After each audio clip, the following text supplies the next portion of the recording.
qarindoshlar bilan bordi keldi qilasizmi, mehmonga borganingizda, yig'inlarga bormaysiz, to'ylarga ham borganingizni ko'rmadim debdilar. Mana shu qarindosh ota-onam, opa-singlim bo'ldi, qolgan hammasi bekor. Qolgan hamma qarindoshingiz yo'q bo'lsa bera olmaydi, bor bo'lsa ko'ra olmaydi. Yiqilgan joyingizga tepib tashab, to'y qilsangiz to'yingizga kelib yeb ichib orqangizdan uyiga borib g'iybat qiladigan qarindosh bo'ladi.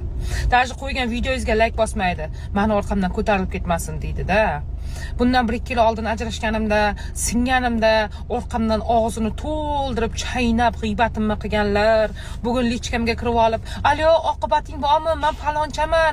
Yoz" deb paxtalardan otayotganlar, asl basharangizni bilamanmi? Orqamdan nima deganingizni ham bilaman. Nima deb kulganingizni, yo'q gaplarni bo'ynimga ilib bo'xton qilganingizni ham bilaman. Meni tinch qo'ying. Sizsiz hayotim go'zal. Qoni qo'shilmagan qarindoshlarim mendan nariroq o'ynanglar. Falonchani qizi, falonchani o'g'li kerak emas.